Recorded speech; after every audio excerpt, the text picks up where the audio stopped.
తెలంగాణలో బీజేపీ మరొకసారి బీసీల వ్యతిరేకిగా నిరూపించుకోవడానికి నిన్న ఏదైతే బీజేపీ అధ్యక్షుడు రామచంద్రరావు గారి మాటల్లో తేలిపోయింది. బీసీ వ్యతిరేకులుగా ఇప్పటికే ముద్దపడ్డరు. మళ్ళొక్కసారి రామచంద్రరావు గారి మాటల ద్వారా బీసీలకు రిజర్వేషన్లు అందొద్దు, బీసీలకు రిజర్వేషన్ 42% అయితే కాంగ్రెస్ పార్టీకే బీసీలంతా మొగ్గు చూపుతారని చెప్పి మొసలి కన్నీరు గారుస్తున్నటువంటి రామచంద్రరావు, నీ వ్యాఖ్యలను ఖండిస్తున్నాం. తెలంగాణలో పారదర్శకంగా ఇలా కాంగ్రెస్ పార్టీ గౌరవ ముఖ్యమంత్రి రేవంత్ రెడ్డి గారి నేతృత్వంలో కులగణన చేసి ఇలా బీసీలకు 42% రిజర్వేషన్ దక్కాలని చెప్పి స్థానిక సంస్థల్లో మేము రిజర్వేషన్ కల్పించి ఇలా చట్టంలో అసెంబ్లీలో చట్టం చేసి గవర్నర్ ఆమోదం తెలిపి ఇలా కేంద్రానికి పంపితే ఇలా తెలంగాణ నుంచి 8 మంది ఎంపీలు కలిసి కనీసం బీసీల రిజర్వేషన్ తేలేని దుర్మార్గులు ఇలా మళ్ళీ బీసీల మీద ముసలి కన్నీరు గారుస్తున్నారు. ఇలా 8 మంది ఎంపీలుండి కేంద్రం నుంచి కనీసం నిధులు రాలేకపోతున్నాయి. కనీసం ఇలా మేము చట్టం చేసి ఇలా పార్లమెంటు పంపిస్తే కూడా అక్కడ కూడా చేతగాని దద్దన్న లెక్క ఇలా రిజర్వేషన్ కావద్దని చెప్పి బీజేపీ అధ్యక్షుడు రామచంద్రరావు గారు చేసిన మాటల్లోనే తేలిపోయింది. ఒకవైపు బీసీ ద్రోహిగా బీఆర్ఎస్ పార్టీ, ఒక బీసీ ద్రోహులుగా మీ బీజేపీ పార్టీ తప్పకుండా చరిత్రలో నిలిచిపోతుంది.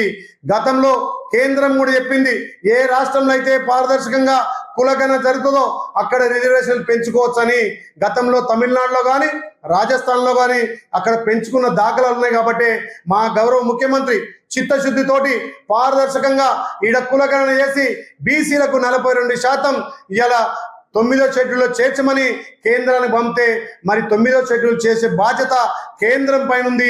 ఇక్కడ కేంద్రం మీద ఒత్తిడి తేవాల్సినటువంటి ఇలా ఎంపీలు ఏ రకంగా వాళ్ళకు చేతగాక ఏ పని కూడా చేయలేక దద్దన్న లెక్క మిగిలిపోయారు. కాబట్టి బండి సంజయ్ గారు కానీ, ఈటల రాజేందర్ కానీ, అదేవిధంగా బీసీలకు సంబంధించినటువంటి బీజేపీ నాయకులు కేంద్రాన్ని ఎందుకు ఒప్పించలేకపోతున్నారు?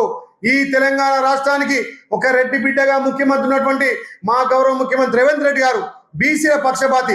బీసీల కోసం రేపు స్థానిక సంస్థల్లో 42% ఇవ్వాలని చెప్పి స్పెషల్ ఆర్డినెన్స్ ద్వారా ఇవాళ మేము ఆర్డినెన్స్ తెస్తే దాన్ని కూడా అడ్డుకోవాలని ప్రయత్నం చేసి మీరు ముసలి కన్నీరు గారుస్తున్నారు.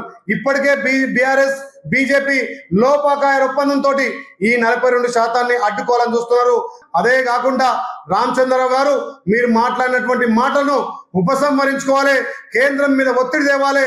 బీసీలకు 42% రిజర్వేషన్ వచ్చేంత వరకు కూడా కాంగ్రెస్ పార్టీ తప్పకుండా పోరాడుతుంది.